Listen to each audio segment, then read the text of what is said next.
விருதுநகர்ல ராஜேந்திர பாலாஜி வில்லங்கம் பண்ணிருப்பாரு.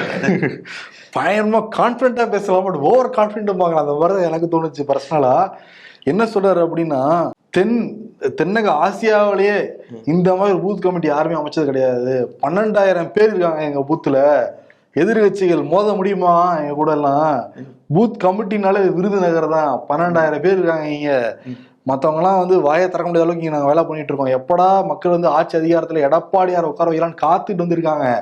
எடப்பாடி பழனிசாமிக்கு மதவாதமும் பிடிக்காது, மதத்தை துளிர் விடுறவங்களையும் அவருக்கு வந்து பிடிக்காது. இருக்கிற இடத்துல மதவாதமும் இருக்காது, மதவாதம் இருந்தாலும் அவர் இருக்க மாட்டான்னு ரைமிங்ல பேசியிருக்காரு. இதெல்லாம் வந்து பிஜேபியில வைக்கிற முக்கியமான குற்றச்சாட்டே அதுதான். அது ராஜேந்திர பாலாஜி மட்டும் தெரியல, இல்ல தெரியாத மாதிரி நடிக்கிறாராங்கிறது தெரியல. இன்னொரு படி மேல வந்து போய் விடுதலை புலிகள் தலைவர் பிரபாகரனுக்கு நிகரானவர் எடப்பாடி பழனிசாமி வர பேசியிருக்காரு. அவரை பத்தி ஏதோ புக்கெல்லாம் எழுதுறாராமா. இதெல்லாம் புக்ல எழுத போறேன் எடப்பாடி பத்தி எழுதிக்கிட்டு இருக்காராம். ஒரு பத்திரிகையில நான் வந்து எடப்பாடியார் பண்ண சாதனையெல்லாம் நான் எழுதிக்கிட்டு இருக்கேன், அதையும் நீங்க படிங்க அப்படின்ட்டு இருக்காரு.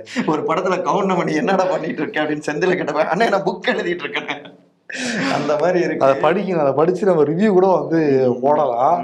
என்ன பண்ணிருக்காரு ராஜேந்திர பாலாஜி. இப்பயே தெரிஞ்சிருச்சு அவரு பிரபாகரன் அவருக்கு நிகரானவர் அப்படி இப்படிலாம் சொல்றாரு. போன ஆட்சி நேரத்துல சொன்னாங்களே சேகு வேற பிடல் கேஸ்டோன்லாம் சொன்னாங்க. இரட்டைகளோட துப்பாக்கி ஒண்ணுதான் இருக்கு, இன்னொரு துப்பாக்கி எங்க போச்சுன்னு செகண்ட் ஹாஃப்ல 2 பேரும் மோதிட்டு இருக்காங்க. இன்ட்ரோலுக்கு முன்னாடி அப்படி, இன்ட்ரோலுக்கு அப்புறம் அப்படி சொன்னவரே இப்ப அமைதியாக்கிட்டாங்களா. ஜெயக்குமார் தானே சொன்னாங்க. ஆமா பிரதர், ராஜ்யசபாக்கு ரொம்ப ஆசைப்படாரு ஜெயக்குமார். கடைசியில அங்கேயும் வந்து கிடைக்கல அவருக்கு. அப்செட்ல தான் இருக்காரு. 11 மணி ஆச்சுன்னா வந்து பேசிக்கிட்டு இருப்பாரு. அதிமுக நிலைப்படன்னு சொல்லிட்டு இருப்பாரு. இப்ப ஆளையே காணும். இப்ப பாட்டு பாடிட்டு இருப்பாரு. கடல் மேல் பிறக்க வைத்தாய் எங்களை கண்ணீரில் மிதக்க வைத்தாய். எங்களையா இல்ல அவரையா?